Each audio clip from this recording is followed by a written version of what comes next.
Yogesh Mumbai Goa highway बद्दल काय म्हणाल तुम्ही? मुंबई गोवा हायवे काल रात्री आपण मुंबई गोवा हायवेवरून प्रवास केला.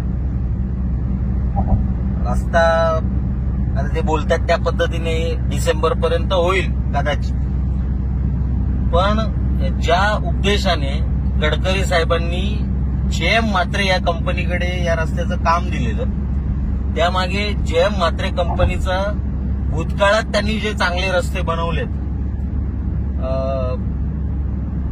हा कुठेतरी अनुभव होता. त्यामुळे कदाचित त्यांना ते काम दिलं असेल की कमी वेळामध्ये चांगल्या दर्जाचा रस्ता ते बनवतील.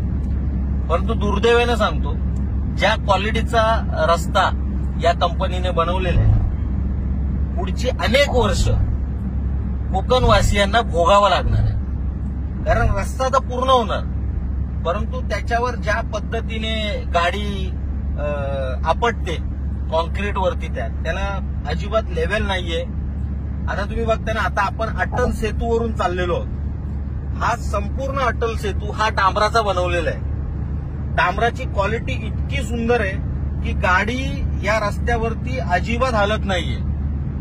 हेच जर तुम्ही मुंबई गोवा हायवेवरती गेलात, तो कॉन्क्रीटचा आहे, परंतु इतकी गाडी वर खाली होते, इतकी हलते की तुम्ही हात स्थिर ठेवून गाडीमध्ये तुम्ही शूटिंग सुद्धा करू शकत नाही, जे तुम्ही इथे करू शकता.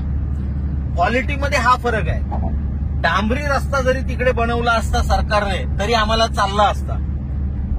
कॉन्क्रीट ही काय आमची मागणी नव्हती, परंतु ज्या पद्धतीचा कॉन्क्रीटचा रस्ता त्यांनी बनवलेला आहे, हा रस्ता अत्यंत निकृष्ट दर्जाचा आहे, ज्याच्यावरती तुम्ही वाहन सलग चालवू शकत नाही. तुमच्या वाहनाचा मेंटेनन्स वाढणार म्हणजे वाढणार. त्यामुळे रस्ता झाला, रस्ता होतो याचा आनंद आहे, परंतु ज्या क्वालिटीचा रस्ता हवा होता तो रस्ता दुर्दैवाने मिळत नाहीये, हे सुद्धा तितकंच खरं आहे.